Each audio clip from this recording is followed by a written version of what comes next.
I think I'll focus a little bit on vocabulary. Vocabulary is really important for our kids at HP. Most of them are deficient in vocabulary, and so I try my best to devote at least one day a week on vocabulary. Now, I've got a great book that I'm using for sophomores, and I've used it for higher grades as well. It's by Dr. Levine. I forget the first name, but it's entitled Vocabulary for the High School Student.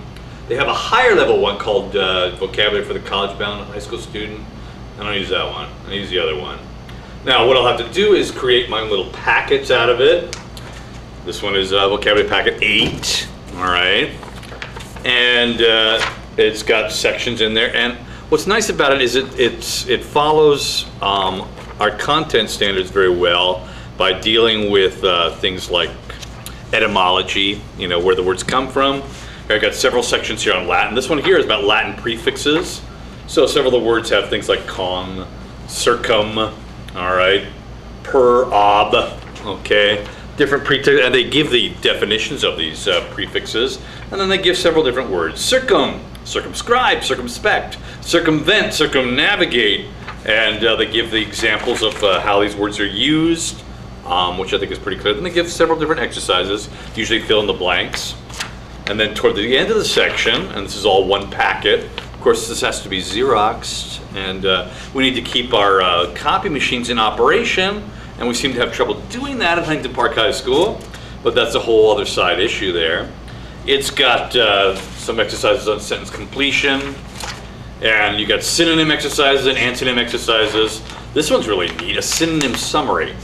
The kids can just pick up a thesaurus, and they can find a word from the packet, and then find words that are similar in meaning, and they're done in this way here. They've got some letters that are left out, so they have to figure out what word it is by that. Now, when they're done with about 3 of those packets, I'll give them a review packet. This they just received today, the review packet. And in the review packet, I picked out some words from each packet that I'm going to test them on. So they don't have the whole packet. They don't have to worry about that. I'm not going to test them on every single word in each packet. No, I'm not going to do that. So I've selected some that I think are kind of valuable. They're words that they're probably not familiar with, but they're going to run into, and I know they are, okay? So I picked these words here, and then I've given some of my own exercises on there. Here I've created a crossword puzzle, all right? I've got the software for that. And it's very important when you do a software program for a crossword puzzle, you need to make several different copies of that. Well, several different designs of the crossword puzzle. The same clues, the same words, but you need several different designs. Otherwise, you just copy off each other. They have a tendency to do that. So I've got the crossword puzzle, but it's all in different, it's mixed up, okay? So there's that exercise. And then there's several other exercises here.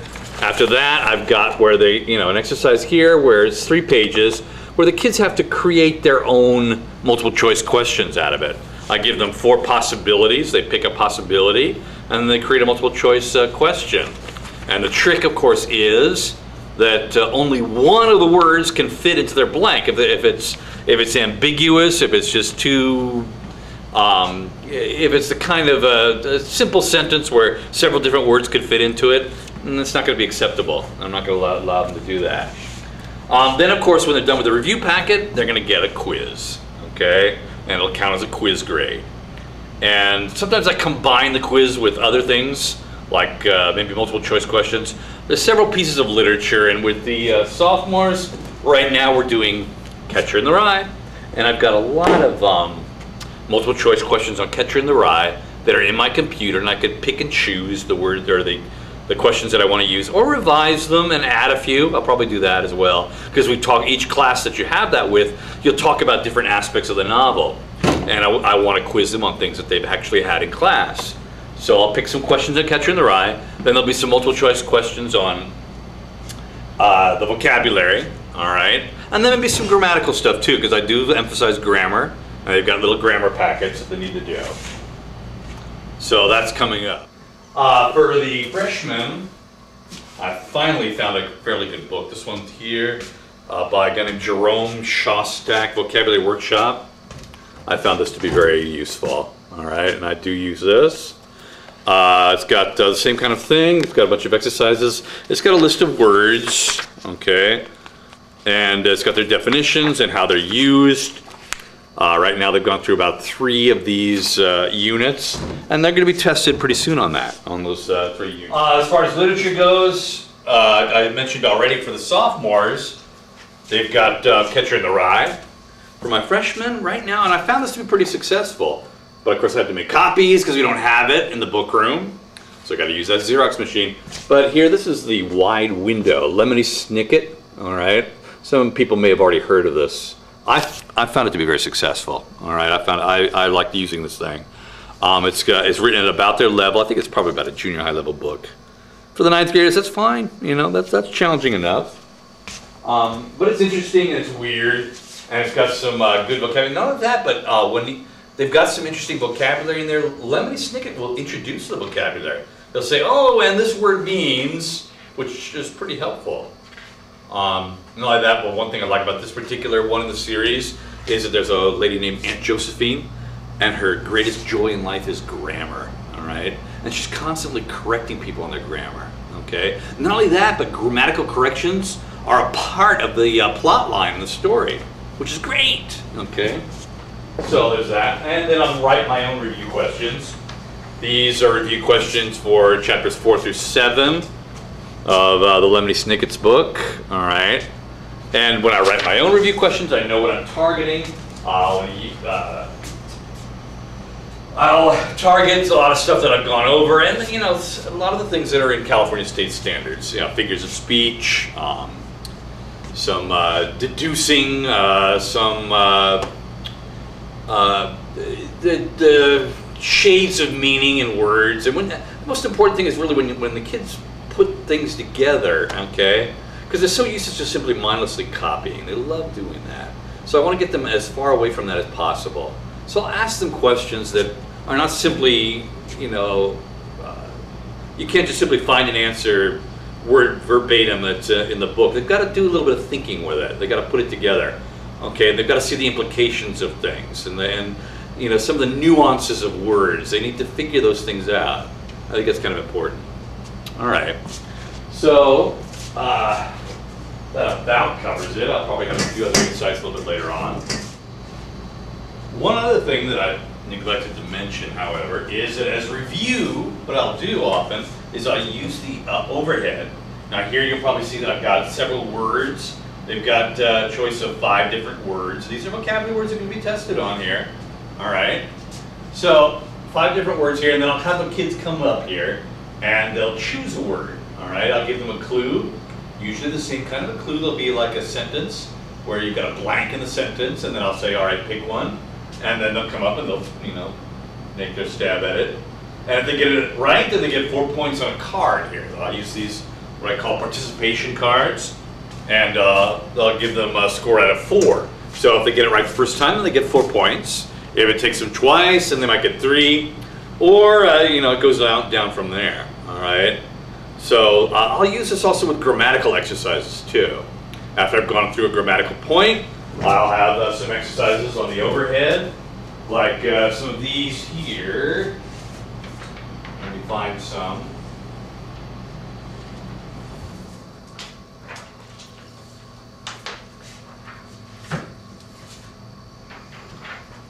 There you go.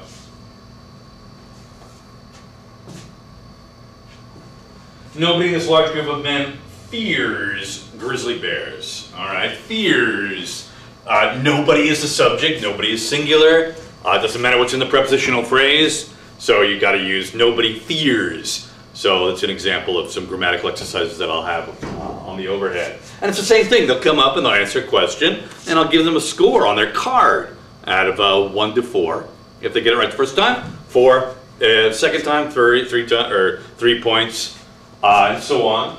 And then what I'll do at the end of a grading period, I'll take their card and I'll average their score. I'll say if they've got 3 different digits here, then well, usually they got more than that. Right now at this point, this girl just has 3. But say they've got 5 or 6, okay? Add them up, divide it by 5 or 6, all right? Then times it by a certain number, all right? Depending on how valuable I want this to be, all right? So it could be 7, 8, all right? That way they get a score out of, say, 28, 38, or 32, something like that. And that'll be a score that I'll put into my roll book, Okay, usually these are fairly high because I'll allow them to help each other out a little bit with it, which is, that's okay. All right, it's almost like in a game show when you want audience help. If you elicit that and you choose to take it, or you can choose not to take it, depending on what's going on in your own head. So that's what these participation cards are for. So this is a review exercise in vocabulary. All right, write out the words, and I'll be doing this pretty soon here. Okay. Vocabulary words in a series, okay, 5 of them up there. Give them a clue, usually a sentence with, a blank in it or something like that, and then they'll have to choose the correct one. But I do know that the kids need just writing practice. So in order to do that, what I'll do is after some grammatical instruction, I'll have them illustrate a grammatical point by having them write a composition of their own choosing. They can write a composition about anything. They could write a story. A narrative is fine. But I want them to use whatever grammatical point it is I'm illustrating or I'm trying to illustrate with that. So say, if they've gotten a lesson or two on personal pronouns, and especially compound personal pronouns, and the mistakes that they make in those, I want them to illustrate personal pronouns, compound personal pronouns in their composition. That's the only thing I'll grade them on, okay? Or so let's say if it's subject-verb agreement, I'll have them use indefinite pronouns, because that's a point where people really begin to make some errors. And they need to illustrate those, say with 6 or 7 indefinite pronouns. Or prepositional phrases, give me 10 prepositional phrases, underline them in your composition, that kind of thing. So yeah, they get some writing practice that way, sort of inadvertently. Okay.